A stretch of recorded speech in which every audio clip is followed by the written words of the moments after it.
Our next inductee for 2011 represents the sport of tennis. She graduated from Mount Lebanon High School and the University of Virginia. She was the top-ranked junior player in Western Pennsylvania and nationally ranked from 1977 to 1983.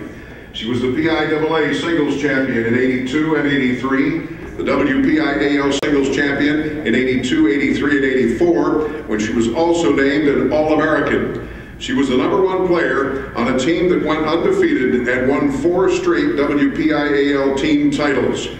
She went on to play 4 years in college, whereas in high school she was team captain her junior and senior seasons. She maintained a high national ranking in singles and doubles throughout her college career, but had her pro career cut short by injuries. Would you welcome, please, our next inductee, Kelly Kolankiewicz Paterno.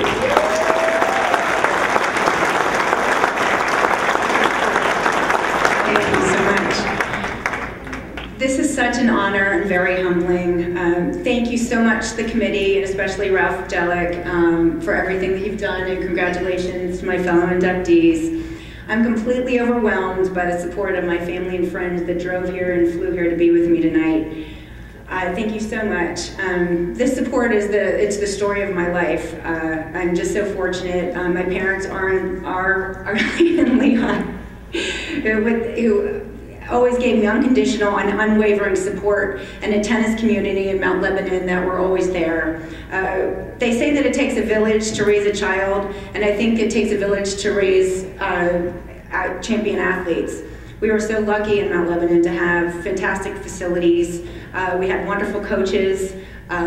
We had each other, we had teammates, we had older siblings and mentors, and we made each other better and stronger.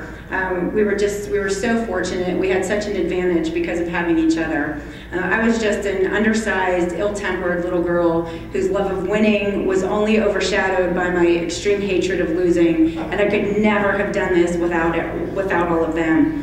I just wanted to point out my tennis coach, Charlie Stahl, and my teammate, friend, and classmate, Kirsten Michalka. Charlie won 27 WPIAL titles at Mount Lebanon with the boys and girls tennis teams. And just the 4 years that Kirsten and I were there, we were undefeated and won WPIALs and pretty much all the WPIAL individual and state individual. This man put together teams that pretty much were the definition of dominance and dynasty.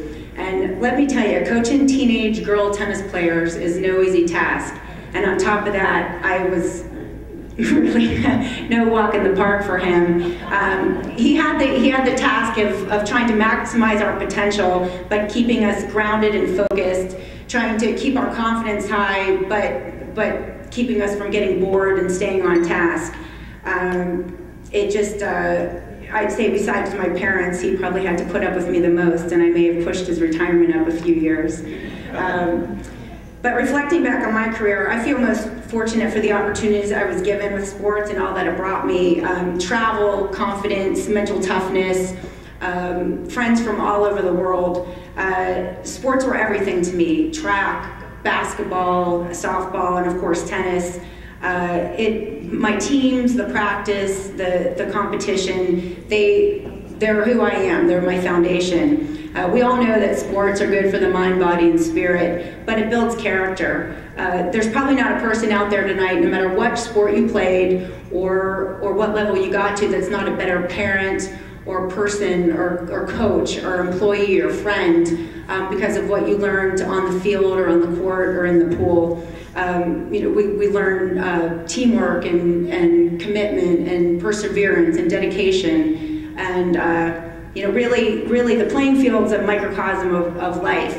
When we sort of get that fight or flight response, and when things get tough, do we stay and dig deep, or do we cut and run? We learn how to deal with pressure. We learn how to lose graciously and hopefully learn from the disappointment and take winning in stride. And those are the things that make us who we are and stay with us for life.